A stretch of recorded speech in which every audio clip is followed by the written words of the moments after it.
Today's video is a follow-up video from last week. My intention with these videos is to help smooth your path so that you can enjoy your journey to your ideal body. Talking about limiting beliefs.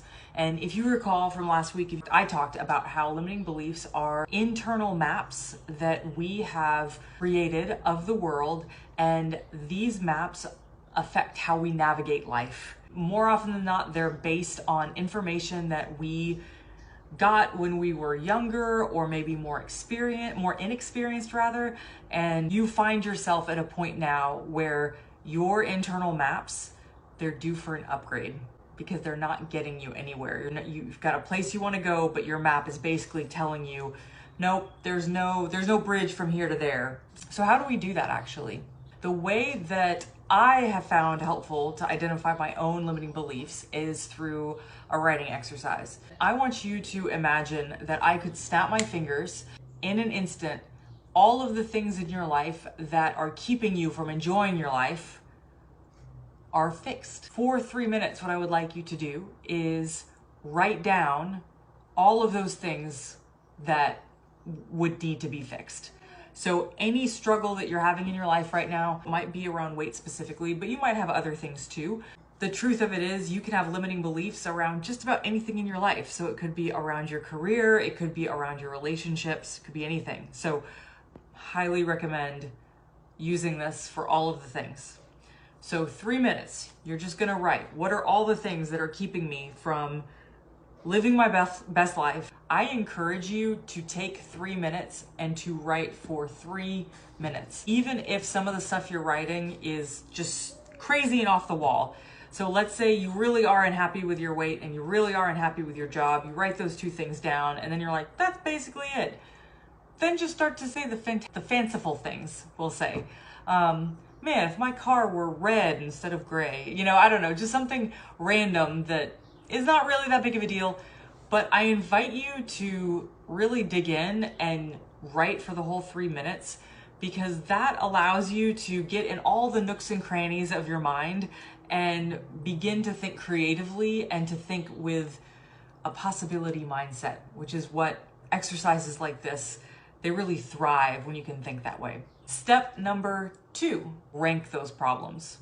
The first one should be the thing that, man, if I just took care of this, everything else would kind of be fine. Like, this is the one that I have the most emotional charge around. Rank it from most emotional charge to least emotional charge. Step number 3 for 3 minutes, the thing that was at the top of your list from step 2, you're gonna write that down. So let's say it's weight loss. I cannot lose weight. And then for 3 minutes, you're going to write down all of your thoughts, feelings, and beliefs associated with that struggle that you're having. Between thoughts, feelings, and beliefs, I recommend you start with whatever is strongest in your awareness field. So what I always tell my clients, for me personally, I tend to process things through emotion before I process them logically. And so my access point into discovery like this comes from starting with, what do I feel about that first? And then after I get my feelings down, then my thoughts start to coalesce and become clear.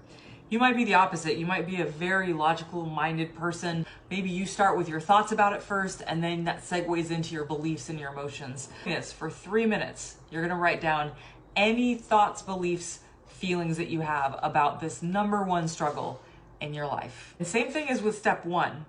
Write for 3 minutes. At the end of the exercise, after your 3 minutes is up, you'll look at all of those thoughts, feelings, and beliefs, and that, my friends, is where you will find your limiting beliefs. I invite you to take a moment to really contemplate them and consider them. I'm not gonna give you the follow-up exercise to that quite yet. For today, if you get those beliefs down and you look at them and you're like, okay, I've got some interesting stuff here, then I invite you to just simply ask yourself, how is this belief serving me?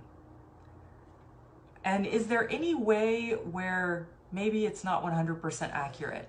Just a question to ask yourself between now and next week. Do those 3 steps. Write down what your struggles are, rank your struggles, and then write down your thoughts, feelings, and beliefs around those struggles. And then next week, I'll come back and I'll tell you how we can actually start to engage with these and perhaps rewrite our internal maps.